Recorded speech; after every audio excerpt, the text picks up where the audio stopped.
I'm Bob Hallmark in Longview this morning. I'm at the Gregg County AgriLife Ag Extension Office, and we're talking heat today. More importantly, heat and its effects on crops.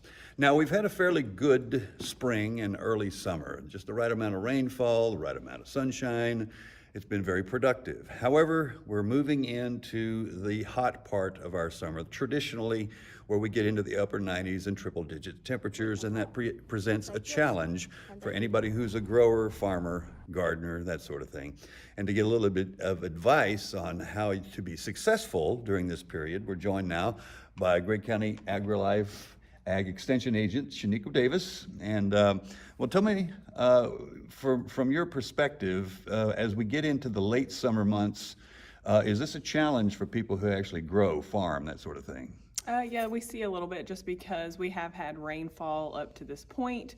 There is some anticipated this weekend, but when is the rain going to stop is the question that everybody asks. So the big thing right now is to make sure that your plants are covered with mulch, that you're watering at the proper time of day, and maintaining that water to have your plants sustainable to be able to handle the heat. And that is really the trick that we're talking about right now, is there's some do's and don'ts. Now, a lot of people will think if their plants begin to wither, they immediately start to put water on them. And that may not be a good idea. There's really a time that you should be doing this. Correct. So you want to water in the morning time. So the earlier that you can water is going to be the better time. If you water later in the day, the heat during the day is going to evaporate a lot of that water, and you are heating up that plant because the water is going to be warmer as it comes out. As your plants wilt, as you say, wilt during the day, you're going to see that with some plants because they rest just like we rest. So as the plants get hotter or the temperatures get warmer outside, the plants are going to rest, so they're going to conserve the energy, the water, and the things that they have in their system as it warms up throughout the day.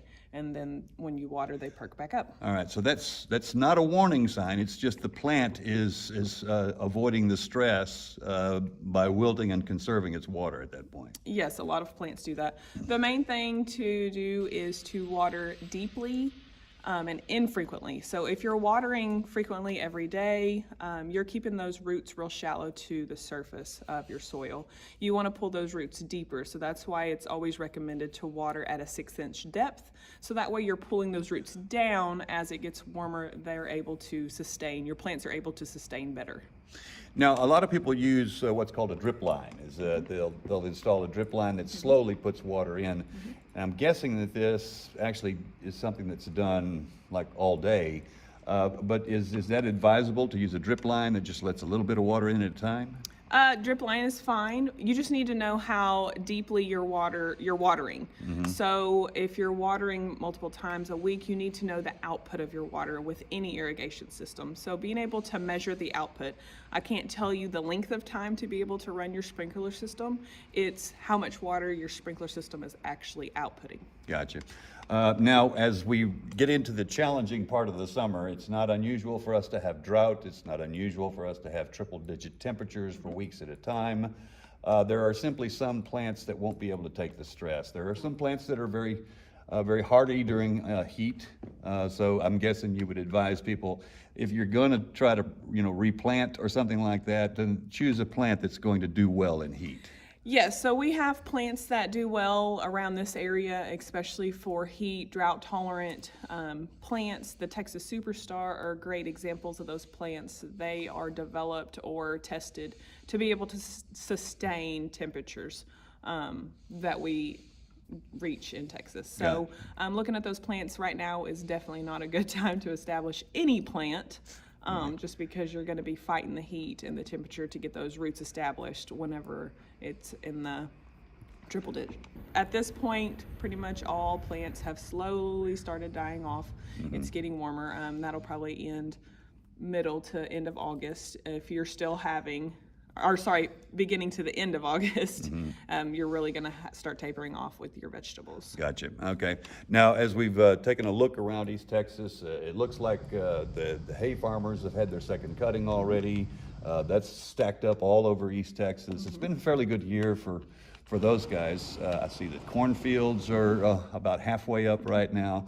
So there is some promise that we still could have a good harvest, I guess, by end of summer here.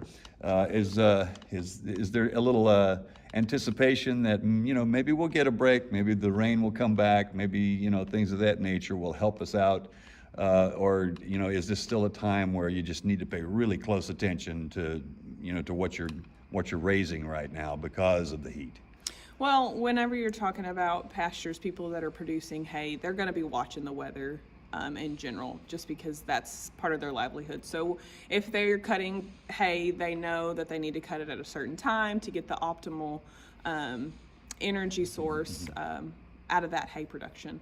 So they're going to be watching the weather. They're going to cut it at the proper time. Yes, a lot of them have been able to get 2, some even possibly 3 cuttings, just depends on how fast they're able to get out there in their hay fields. Okay. So with this little rain, I know a bunch of people, I've seen a lot of hay laying down in the fields right now. They're fixing to bale them up, and we're going to get another shower. So there are some chances, obviously. Looking at the futures, I'm not sure. I haven't checked the rainfall here lately. Okay. So just being aware, looking at the rainfall, it has been a good growing season this year so far, and everything is still pretty green. So it does look promising to be able to not have to struggle to find hay like it has in the last several years. So we have a whole list here of fall vegetables that you can be able to produce in fall gardening. So if that's something that anybody's interested in, we'd be more than happy to assist with that. Okay, wonderful. Thank you. All right. All right, so if you're interested in fall gardening, check with the AgriLife Ag Extension Office to see what plants would be most likely to be successful for a fall garden. And we'll have more on this story tonight on KLTV 7 News. For KLTV Web Extra, I'm Bob Hallmark.